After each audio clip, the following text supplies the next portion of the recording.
You know, many of us from time to time have one of those sweet tooth cravings we must have to speed. 3 o'clock in the afternoon every day. Oh, man. Every I like day. rum raisin ice cream. You know, whether it's a piece of chocolate, saving room for an after-dinner dessert, or adding a spoonful of sugar. It always helps. Oh, it's fun sometimes. But we have heard that there are health risks, obviously, about if you have too much sugar, and companies are banking on you actually reaching for the sugar alternatives at the grocery store. Rhonda Walker joins us with a Consumer Report study on just what is and is not in the latest sugar alternative trends.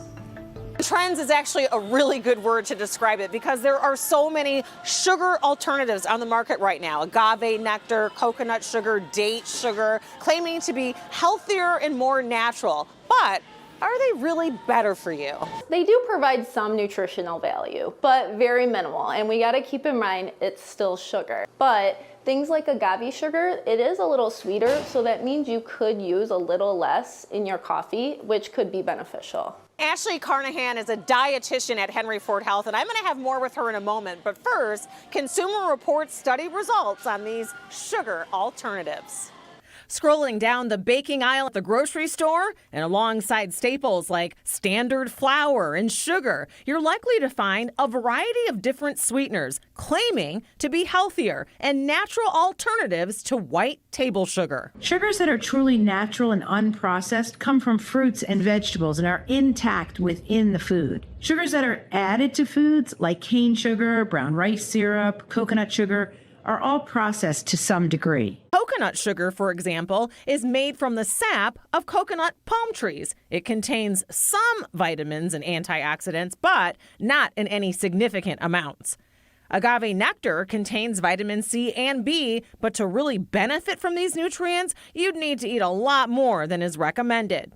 And while some of these sugars have a lower glycemic index than table sugar, that doesn't mean they are better for you. Glycemic index, or GI, measures how quickly a food or ingredient like sugar raises your blood sugar level. But when these low GI sugars are added to food, their impact on blood glucose level will vary depending on how the food was prepared and what it's eaten with. Turbinado sugar, often referred to as raw sugar, is nutritionally almost identical to white sugar. So what are these sugars best for? Okay, mix that all in. Using them in place of regular sugar can add different flavors and textures to your food and drinks. Like coconut sugar works well in beverages and baked goods, adding a slight coconut flavor. Agave nectar is ideal for sweetening drinks due to its honey-like consistency. Turbinado sugar, with its larger crystals, is perfect for sprinkling on top of cookies for a crunchy texture. In the end, no matter which of these alternative sugars you choose, the key is moderation. I'm joined by Ashley Carnahan, a registered dietitian here at Henry Ford. So first, let's talk about sugar. Why is it important to limit our sugar intake? What are the ramifications if we have too much? So sugar does not provide much nutritional value, actually zero. So it's okay to eat it once in a while, but you have to be careful because that's excess calories, which means excess weight gain, which leads to chronic diseases. So there is a risk long term if you consume too much sugar on a regular basis. Yes. What kind of health problems could we encounter?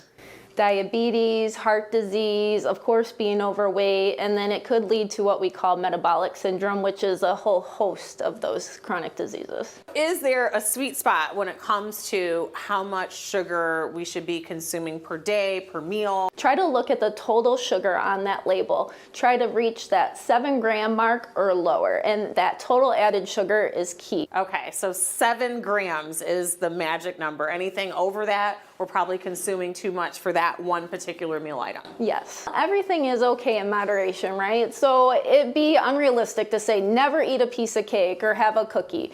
But again, moderation. And of course, if you do have those chronic diseases such as diabetes or things that may force you to limit that sugar even more, you may need to be mindful and use more of those artificially sweetened things like stevia or so on. But I would advise talking to a dietitian.